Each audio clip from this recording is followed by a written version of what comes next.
Hello friends, तो स्वागत है आपका हमारे यूट्यूब चैनल पर हंटर 45 में। तो आज मैं आपको बताने वाला हूँ power of your subconscious mind इस बुक की समरी पार्ट 3।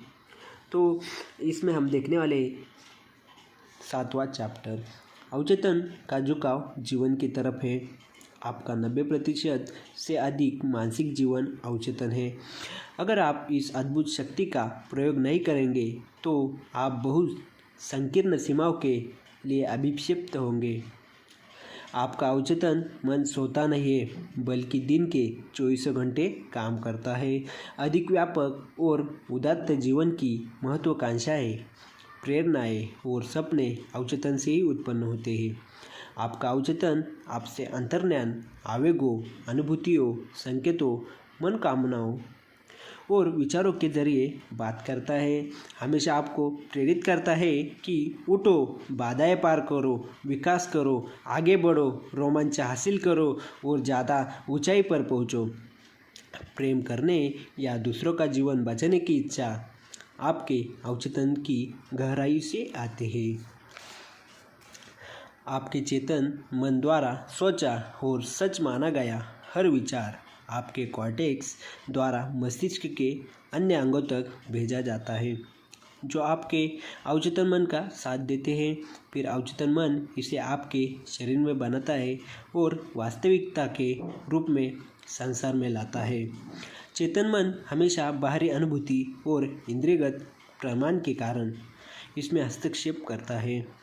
इससे झूठे विश्वास, डर बलवान हो जाते हैं। जब आपके अवचेतन मन में मनोवैज्ञानिक भावनात्मक कंडीशनिंग द्वारा डर, झूठे विश्वास, नकारात्मक ढांचे दर्ज होते हैं, तो अवचेतन मन के पास इसे दिए जा रहे ब्लूप्रिंट पर काम करने के अलावा कोई रास्ता नहीं बचता है। रीढ़ की टीबी ठीक हो गई। पॉट्स डिसीज या रीढ़ की टीबी बच्चों की भयंकर बीमारी होती है। एक फ्रेडरिक एंड्रूज नाम के शख्स को यह बीमारी हो गई। इससे वह अपाहिज हो गया। वह पैरों से नहीं चल सकता था और उसे हाथों तथा घुटनों के बल चलना पड़ता था। डॉक्टर ने इस बीमारी को लाइलाज घोषित कर दिया। वह प्रार्थना करने लगा। उसने अपनी सकारात्मक घोषणा तैयार की। इसे उसने दिन में कई बार दोहराया और मानसिक रूप से आवश्यक गुणों को ग्रहण किया। उसने कहा कि मैं पूर्ण, आदर्श, सशक्त, शक्तिशाली, प्रेमपूर्ण, सामंजस्यपूर्ण और खुश हूँ। सोते जागते यही प्रार्थना उसके होठों पर रहती थी। मानसिक नजरिया और प्रार्थना का यह तरीका कई गुना होकर उसके पास लौटा। मन में डर, क्रोध, ईर्ष्या या जलन के विचार आने पर वह तत्काल सकारात्मक घोषणा करने लगता था। उसके अवचेतन मन ने उसकी आदतन सोच को प्रकृति के अनुरूप प्रतिक्रिया दी। वह सशक्त और स्वस्थ बन गया। इसमें सीखने की बात यह है कि सोने से पहले अपने अवचेतन को किसी समस्या का जवाब खोजने का काम सौंपे। यह उसे कर देगा। अपने विचारों पर नज़र रखें। जिस विचार को सच मान लिया जाता है उसे आपका चेतन कॉर्टेक्स अवचेतन मस्तिष्क तंत्र के द्वारा भेज देता है और फिर यह वास्तविकता बनकर आपकी दुनिया में प्रकट हो जाता है। आप चेतन रूप से जिसमें विश्वास करते हैं और जिसे सच मानते हैं वह आपके मस्तिष्क, शरीर और परिस्थितियों में प्रकट हो जाएगा। अच्छाई की घोषणा करें और जीवन की खुशी पाए। मन चाहे परिणाम कैसे पाए, आपको याद रखना होगा कि आपका अवचेतन मन किसी विचार को स्वीकार करते ही उस पर तत्काल अमल करने लगता है। यह उस लक्ष्य को पाने में एड़ी चोटी का जोर लगा देता है। यह आपके अधिक गहरे मन के सभी मानसिक और आध्यात्मिक नियमों में सक्रिय कर देता है। यह नियम अच्छे विचारों के साथ बुरे विचारों पर भी लागू होता है। अगर आप अपने अवचेतन मन का नकारात्मक प्रयोग करते हैं तो यह मुश्किल, असफलता और दुविधा पैदा करता है। मन चाहे परिणाम पाने के लिए आपको अवचेतन मन पर विश्वास करना होगा। परिणाम पाने में असफल होने का कारण यह भी हो सकता है कि आप मानसिक रूप से ऐसी बातें कह रहे होंगे, मेरी इच्छा कभी पूरी नहीं होगा, कोई उम्मीद नहीं है, मैं उलझन में हूँ, जब आप इस तरह की बातें सोचते हैं तो आपका अवचेतन मन की ओर से कोई प्रतिक्रिया या सहयोग नहीं मिलता है। आपके मन में एक स्पष्ट विचार होना चाहिए। जब आप अपने चेतन मन में इस स्पष्ट निष्कर्ष पर पहुंचते हैं तो आपका मस्तिष्क फैसला कर लेता है और आपको अपने विश्वास के अनुरूप फल मिलता है। विश्वास करना किसी चीज़ को सच मानना है, इसके होने की उम्मीद में जीना है। जब आप इस अवस्था में रहते हैं तो आपकी प्रार्थना पूरी हो जाएगी। जब निष्क्रिय अवस्था में आप किसी विचार की स्वीकार करते हैं तो आपका अवचेतन उस विचार को स्वीकार करने में जुट जाता है। कल्पना आपकी सबसे आंतरिक शक्ति है। अच्छी और सुंदर चीज़ों की कल्पना करें। आप वैसे ही हैं जैसे आप खुद के बारे में कल्पना करते हैं। सोने से पहले अपनी इच्छाओं के पूर्ण होने की बार बार कल्पना करें। शांति से सोए और खुशी से जागे। इसमें 9वां चैप्टर, दौलत पाने के लिए अवचेतन की शक्ति का प्रयोग कैसे करें। लेखक एक एग्जीक्यूटिव को जानते हैं जिनकी तनख्वाह लाखों में है। पिछले साल उसने क्रूज से 9 महीने तक दुनिया की सैर की। उसने खूब पैसे खर्च किए। उसने बताया कि उसकी कंपनी में ऐसे लोग हैं जिनकी तनख्वाह उसकी तुलना में 10% है। हालांकि वे बिजनेस के बारे में उससे ज़्यादा जानते हैं, शायद बेहतर प्रबंधन भी कर सकते हैं। आपका अवचेतन आपको चक्रवृद्धि ब्याज देता है। जिसमें दौलत की भावना है उसे अधिक दौलत दी जाएगी, जिसमें कमी की भावना है उसे कम दिया जाएगा। आप जिस चीज़ को अपने अवचेतन में जमा करते हो उस चीज़ को कई गुना कर देता है और उसे बढ़ा देता है। रात को सोने जाते समय इस तकनीक को अभ्यास करें।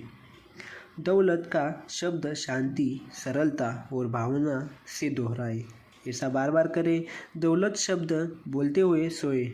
आप परिणाम देखकर हैरान हो रह जाओगे। दौलत बड़े हिमखंडों की तरह आपकी ओर प्रवाहित होगा। यह आपके अवचेतन मन की जादुई शक्ति की एक और मिसाल है। दौलत का सच्चा स्रोत आपके विचार है। आपका एक विचार का मूल्य लाखों डॉलर भी हो सकता है। ईर्ष्या और जलन दौलत के प्रवाह में अवरोध है। दूसरों की समृद्धि पर खुश हो। चैप्टर 10, आपको अमीर बनने का हक है। यह दावा करने का साहस जुटाए कि आपको अमीर बनने का हक है। आपका अवचेतन मन आपके दावों को हकीकत में बदल देगा। बार बार इसे दोहराए। मैं धन को पसंद करता हूँ। मैं इसका प्रयोग समझदारी से, सृजनात्मक तरीके से और न्यायपूर्ण तरीके से करूँगा। मैं इसे खुशी के साथ मुक्त करता हूँ। यह 1000 गुना होकर मेरे पास लौट आता है। चैप्टर नंबर 11, आपका अवचेतन मन सफलता में साझेदार है। सफलता के 3 स्टेप। 1, पता लगाएं कि आपको कौन सा काम प्रिय है, फिर उसे कर दें। अगर आप अपनी सच्ची अभिरुचि नहीं जानते हैं तो मार्गदर्शन के लिए प्रार्थना करें और यह आपको मिल जाएगा। प्रार्थना आपको सोते समय करनी है। पॉइंट 2, अपने उस क्षेत्र में विशेषज्ञ बने और इसके बारे में किसी अन्य व्यक्ति से ज़्यादा जानने की कोशिश करें। पॉइंट 3, सफल व्यक्ति स्वार्थी नहीं होते हैं। जीवन में उनकी प्रमुख इच्छा मानवता की सेवा है। चैप्टर नंबर 12, वैज्ञानिक अवचेतन मन का प्रयोग कैसे करते हैं। एडिसन, मार्कोनी, आइंस्टाइन और कई और अन्य वैज्ञानिकों ने अवचेतन मन का प्रयोग करके ऐसा ज्ञान और जानकारी हासिल की जिससे उन्होंने महान उपलब्धियां पाई।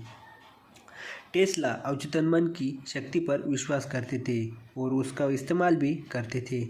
जब भी उनके मन में किसी नए आविष्कार या नई शोध की दिशा का विचार आता था तो वो अपनी कल्पना में इसकी तस्वीर बनाते थे और फिर इसे अवचेतन मन के हवाले कर देते थे और वो पूरा हो जाता था।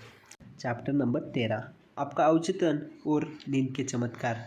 अगर आप चिंतित हो कि आप समय पर नहीं उठ पाएंगे तो सोने से पहले आपको अपने अवचेतन मन को वह सटीक समय बता देना है। जब आप उठना चाहते हो यह आपको उठा देगा। इसे किसी घड़ी की ज़रूरत नहीं है। सभी समस्याओं के लिए ऐसा ही करें। आपके अवचेतन के लिए कोई भी काम मुश्किल नहीं है।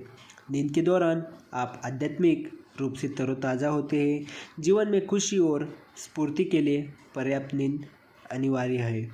चैप्टर नंबर 14, आपका अवचेतन मन और वैवाहिक समस्या। मानसिक और आध्यात्मिक नियमों का अज्ञान ही सारे वैवाहिक दुखों का कारण है। साथ साथ वैज्ञानिक प्रार्थना करने पर एक साथ बने रहते हैं। तलाक को रोकने का सबसे अच्छा समय विवाह से पहले है। अगर आप सीख लेते हैं कि सही तरीके से प्रार्थना कैसी करनी है तो आप अपनी और सही जीवन साथी आकर्षित करेंगे। अपने जीवन साथी के प्रति डर के विचार रखना बंद कर दे। प्रेम, शांति, सद्भावना और तादात्म्य के विचार रखें। आपका वैवाहिक जीवन दिनों दिन अधिक सुंदर और अद्भुत हो जाएगा। चैप्टर नंबर 15, आपका अवचेतन मन और खुशी। आपके भीतर जबरदस्त शक्ति है। जब आप इस शक्ति में परम विश्वास करने लगेंगे तो आप सुखी हो जाएंगे। तब आप अपने सपने को साकार कर पाएंगे। आपको खुशी का चुनाव करना होगा। खुशी एक आदत है। यह एक अच्छी आदत है जिस पर अक्सर विचार करना चाहिए। आपके मन में खुश रहने की सच्ची इच्छा होनी चाहिए। बिना इच्छा के कुछ हासिल नहीं होता है। इच्छा, कल्पना और आस्था के पंखों के साथ की गई कामना पूरी होती है। अपनी इच्छा के साकार होने की कल्पना करें, इसकी वास्तविकता महसूस करें और यह साकार हो जाएगी। खुशी के प्रार्थना के जवाब में मिलती है। चैप्टर नंबर 16, आपका अवचेतन मन और सद्भावनापूर्ण मानवीय संबंध। तो इसमें आपको 3 सूत्रों को फॉलो करना होगा। तो पहला है, जैसा आप चाहते हो कि लोग आपके बारे में सोचें वैसा ही आप उनके बारे में सोचें। 2, जैसा आप चाहते हो कि लोग आपके बारे में महसूस करें वैसा ही आप उनके बारे में महसूस करें। 3, जैसा आप चाहते हो कि लोग आपके प्रति काम करें वैसे ही आप उनके प्रति काम करें। आप जो भलाई करते हैं, दयालुता दिखाते हैं, प्रेम करते हैं, वह कई गुना होकर कई तरीक़ों से आपके पास लौटता है। दूसरों की सफलता, प्रमोशन और खुश किस्मती पर खुश हो। ऐसा करके आप अच्छी किस्मत को अपनी ओर आकर्षित करते हैं। चैप्टर नंबर 17, क्षमा के लिए अवचेतन मन का प्रयोग कैसे करें। पहले अपने आप को माफ़ कीजिए। ईश्वर या जीवन कभी सज़ा नहीं देता है। लोग ईश्वर, जीवन और ब्रह्मांड की गलत अवधारणाओं के कारण खुद को सज़ा देते हैं। उनके विचार रचनात्मक होते हैं, इसलिए वे अपने दुख की रचना खुद कर लेते हैं। अगर कोई आपकी आलोचना करे और आपके भीतर वे कमियां हो तो खुश होकर उसे धन्यवाद दें और उसकी टिप्पणियों की प्रशंसा करें। इससे आपको उस खास दोष को सुधारने का अवसर मिलता है। प्रेम, जीवन, खुशी और सद्भावना सबके प्रति उड़ेलकर अपने को आहत करने वालों तथा खुद को क्षमा करें। ऐसा तब तक करते रहे जब तक कि आप उनसे अपने मन में न मिल ले और यह न जान ले कि आप उनके साथ शांति से हैं। चैप्टर नंबर 18, आपका अवचेतन मन मानसिक अवरोध कैसे हटाता है। मानसिक अवरोध का मतलब है आपके लिमिटेशन। आप अपने हैबिट छोड़ सकते हैं या फिर बना सकते हैं। तो इसमें हम देखने वाले 3 पार्ट, तो ट्रिगर, रूटीन और रिवॉर्ड। तो एग्जाम्पल के तौर पर एक आदमी जो शराब पीता है उसे ट्रिगर मिलेगा कि अब शराब पीनी है जब आप अकेले हो तब या दोस्तों के साथ हो।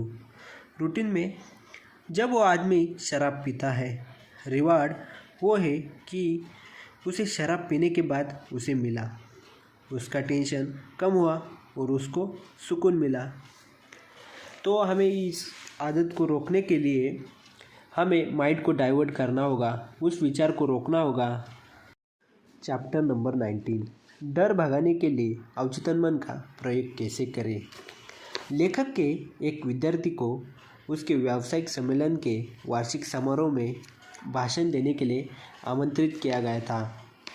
उसने लेखक को बताया कि 1000 लोगों के सामने भाषण देने के बारे में सोचकर वह दहशत में आ गया था, जिनमें कई उसके क्षेत्र के विशेषज्ञ थे। उसने इस डर पर इस तरह विजय पाई। कई रातों तक वह लगभग 5 मिनट तक कुर्सी पर शांति से बैठा। उसने खुद को धीरे से, शांति से और सकारात्मक तरीके से कहा, मैं इस डर पर विजय पाने वाला हूँ। मैं इस पर अभी विजय पा रहा हूँ। मैं संतुलन और विश्वास से बोलता हूँ। मैं शांत और आरामदेह हूँ। इस तरीके से उसने मस्तिष्क के एक निश्चित नियम से कार्य करवाया। जब समय आया तो उसने अपने डर पर विजय पाई और बहुत सफल भाषण दिया। वह काम करें जिससे करने से आप डरते हो। ऐसा करने पर डर की मौत तय है। अगर आप खुद से पूरे विश्वास और आस्था से कहते हैं, मैं इस डर को हराने वाला हूँ, तो आप हरा देंगे। चैप्टर नंबर 20, मन से हमेशा युवा कैसे रहा जाए। धैर्य, दयालुता, प्रेम, सद्भावना, खुशी, आनंद, बुद्धि और समझ जैसे गुण कभी बूढ़े नहीं होते। उन्हें विकसित और व्यक्त करेंगे तो आप मानसिक और शारीरिक रूप से युवा बने रहेंगे। नए अध्ययन और रुचियों पर ध्यान दें। आप वे काम कर सकते हैं जो आप हमेशा से करना चाहते थे। जीवन जीने पर ध्यान दें। सो इसी के साथ हमारी समरी कंप्लीट हुई है। Thank you for watching.